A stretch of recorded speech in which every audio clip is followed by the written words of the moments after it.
العالمین والصلاة والسلام علی سید الانبیاء والمرسلین اما بعد فاعوذ باللہ من الشیطان الرجیم بسم اللہ الرحمن الرحیم. پڑھیے الصلاۃ والسلام علیک یا رسول اللہ وعلی آلک واصحابک یا حبیب اللہ. الصلاۃ والسلام علیک یا نبی اللہ وعلی آلک واصحابک یا نور اللہ. درود پاک کی فضیلت. اللہ پاک کے آخری نبی صلی اللہ تعالیٰ علیہ وسلم نے ارشاد فرمایا، جس نے مجھ پر صبح اور شام 10 بار درود پاک پڑھا اسے قیامت کے دن میری شفاعت ملے گی. صلو علی الحبیب صلی اللہ تعالیٰ علی محمد صلی اللہ تعالیٰ علیہ وآلہ وسلم. آئیے پیارے بچوں، اسمبلی میں تلاوت قرآن پاک کو شامل کرتے ہیں اور تلاوت کے لیے ہمارے ساتھ موجود ہیں سر مدنی. آئیے سر مدنی تلاوت قرآن پاک کیجیے. اعوذ باللہ من الشیطان الرجیم. بسم اللہ الرحمن الرحیم.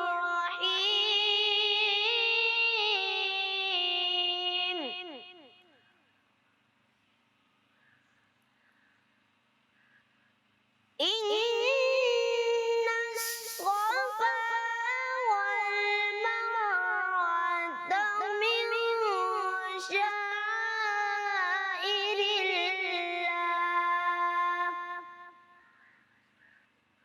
فمن حج البيت أو اعتمر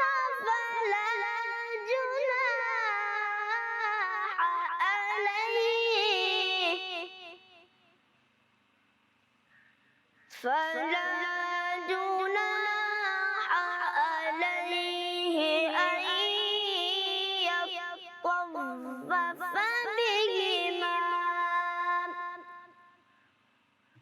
ومن تطوع خيرا فإن الله شاكر عليم. آمنت بالله صدق الله العظيم. ترجمہ کنز العرفان.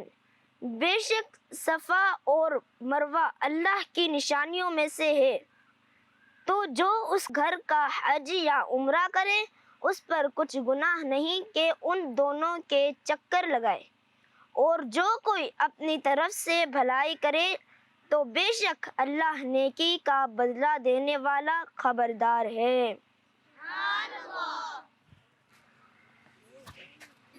سبحان اللہ، ماشاء اللہ. ہم نے بہت ہی پیاری تلاوت کی. اللہ پاک آپ کی آواز میں مزید برکتیں عطا فرمائے، آمین. آئیے پیارے بچوں، اب ہم اپنی اسمبلی میں ایک حدیث پاک کو شامل کرتے ہیں اور اسماء النبی بھی آپ کو وہی پڑھائیں گے اور ہمارے ساتھ موجود ہے سر محتشم. آئیے سر محتشم. حدیث پاک. ان العلماء ورثۃ الانبیاء، یعنی علماء نبیوں کے وارث ہیں. صلو علی الحبیب. آئیے پیارے بچوں، اب ہم اس اسمبلی میں اسماء النبی کو شامل کرتے ہیں. سب مل کے پڑھیے گا. مرتضی، مرتضی، مرتضی، مرتضی، مصطفیٰ، مصطفیٰ، مصطفیٰ، مصطفیٰ، منتقی، منتقی، منتقی، منتقی، اولا، اولا، اولا. اولا. پیارے بچوں، سر محتشم نے آپ کو اسماء النبی یاد کروائے. اب آپ کی ذمہ داری ہے کہ آپ نے اس کو یاد رکھنا ہے، ٹھیک ہے؟ چلیں پیارے بچوں، اب ہم اپنی اسمبلی کو آگے بڑھاتے ہیں اور ایک کلام کو شامل کرتے ہیں. کلام کے لیے ہمارے ساتھ موجود ہے سر سفیان. آئیے سر سفیان کلام پڑھیے.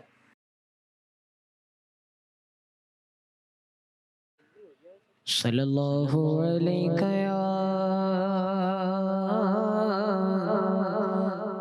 رسول اللہ وسلم علیک یا حبیب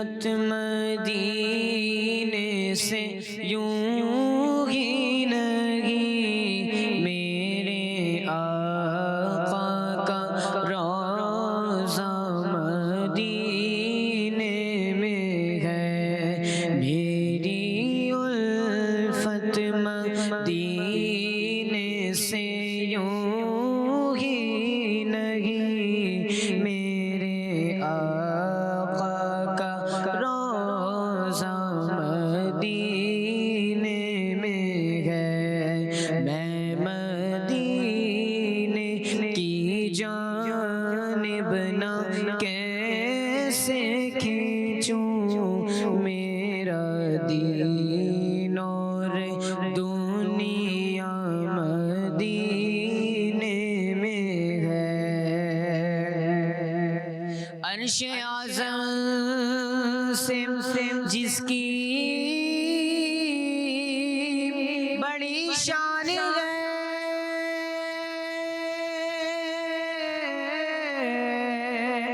روضہ مصطفیٰ جس کی پہچان ہے، روضہ مصطفیٰ جس کی پہچان ہے، جس کا پناہ کوئی محلہ نہیں، جس کا پناہ کوئی محلہ نہیں، ایک ایسا محلہ مدینے میں ہے، جب نظر سوئے طیبہ روانہ ہوئی،